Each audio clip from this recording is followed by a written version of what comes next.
So although rerolling in this game isn't the easiest of things, because it takes like 10 to 15 minutes and you have to bind an account, an email to it, it is advised to reroll. To reroll until you get one of the light or dark units, depending on you which one you want. So basically, once you start an account, it is advised for you to pull in the standard red, green, blue banner, as there's a 25% chance that you'll get a light dark character, pull an SSR.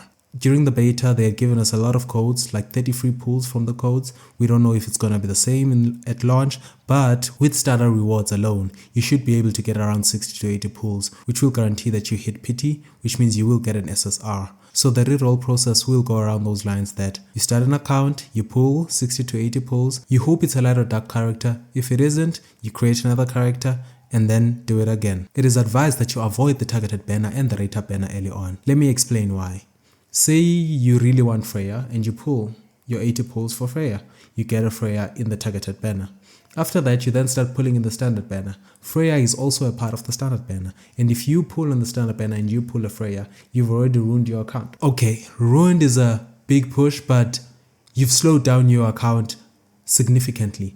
Getting a dupe so early on doesn't really help your account. You need to try and get as many characters as you can early on.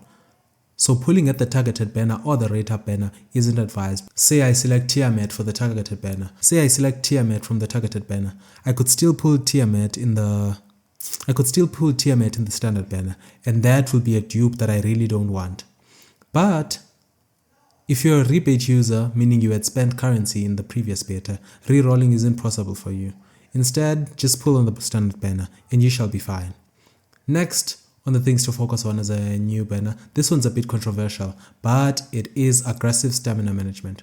I know free-to-play players will not like hearing this, they will not want to do this, but it is very much advised to spend 10 times stamina refills on the first 4 days. At least 4 days. I'm not going to say the entire week, but the first 4 days, it is advised that you refill your stamina. This is so you hit level 35 by the end of the 4th day.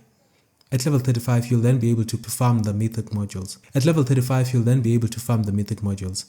This applies even to free-to-play players. I know you're thinking it costs about 900, almost a 10 pull. Let's just put it that way. It costs about a 10 pull to do the refills. And for a free-to-play player, that is a lot of currency. But this is just for 4 days. Just 40 pulls that you're sacrificing. You can think of it as a lost 50-50. Just think of it as wasted pulls. Just don't mind that 40. It'll help you in the long run, as you won't spend days farming, as you'll be wasting 2 weeks of stamina on modules that you won't be using in the next 5 days. It is also advised to use continuous battle simultaneously whilst you're playing the story. So in the background, continuous battle continues whilst you play the story. This will make you finish your stamina faster, then you can do your refreshes. This one's a bit obvious, but make sure to auto battle the highest stage you can currently beat. Yes, sometimes the AI can be a bit wonky and you can't auto some stages, but the highest stage you can auto, it's advised that you use auto there to farm in the meantime. Now, what else? Strategic banner usage. I had already touched on this a little, but yes, save your targeted banner for later. Wait at least a week or more after pulling on the standard banner to assess what characters you actually need. So, I'm planning to get at least 2 standard characters before I use my targeted banner. Given the pulls that we had in the beta, it is reasonable to assume that you can pull 2 standard units before you use your targeted banner. This saves the duplication. I don't want to select Tiamat in the targeted banner and then get her in the standard banner later. Only roll on limited banners if the character is an absolute must-have for your strategy, as they do not have a soft PT, though the hard PT is still at 80 pulls. So when it comes to light and dark tickets that we will get, I'd rather save them until a limited dark character comes, which will be guaranteed in the limited banner, and pull then. We don't know when that will happen, but I can guarantee that a limited light and dark unit will come and they will be powerful, and saving those light and dark tickets would be advised for that character.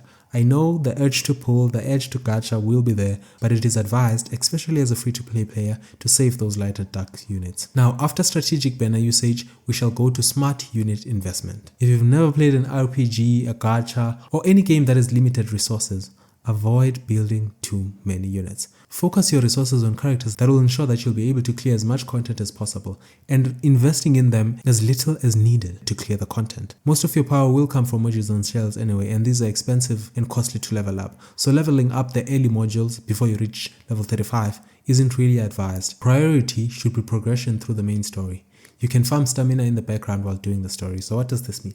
This means that whilst the story is playing, your stamina will gradually recover and hopefully you can get to a point where you can use that stamina. Skip as many battles in the story as possible. Each battle costs about 5 stamina and the rewards are generally not worth it. Now this is something I hope that they change, but I'm not sure. I'm not sure they would change it. But battles in the story do cost you stamina. Encountering an enemy and battling them in the story will cost you stamina. So try to avoid that as much as possible. Focus on the hyperlink charter and 7-day commissions. These are progression tutorial missions. So these tutorial missions focus mainly on Ling Liu and Lian.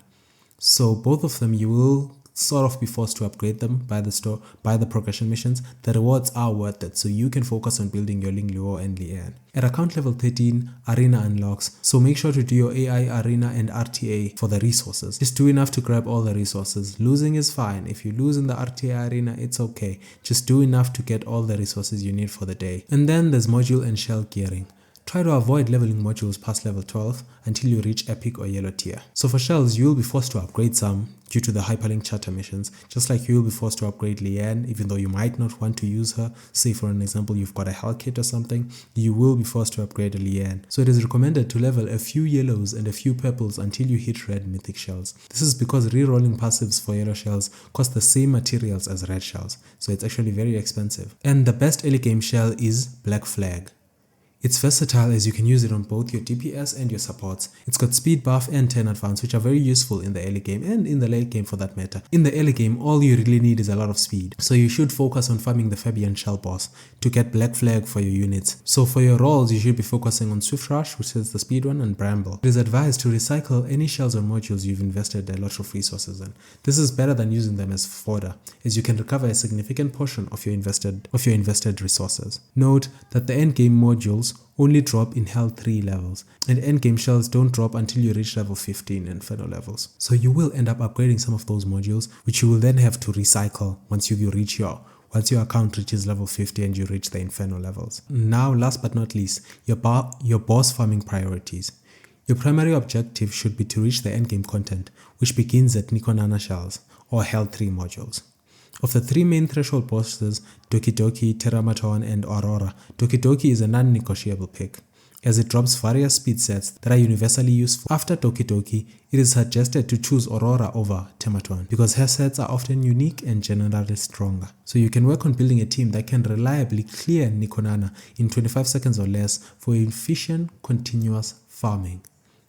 So yes, after Doki Doki, prepare for Aurora. So these are the tips to ensure that you grow your account the right way. I'll be making a video on which of the early characters should you invest in and which of the early characters should you absolutely ignore. For more content like this, leave a like and subscribe. See you in the next one.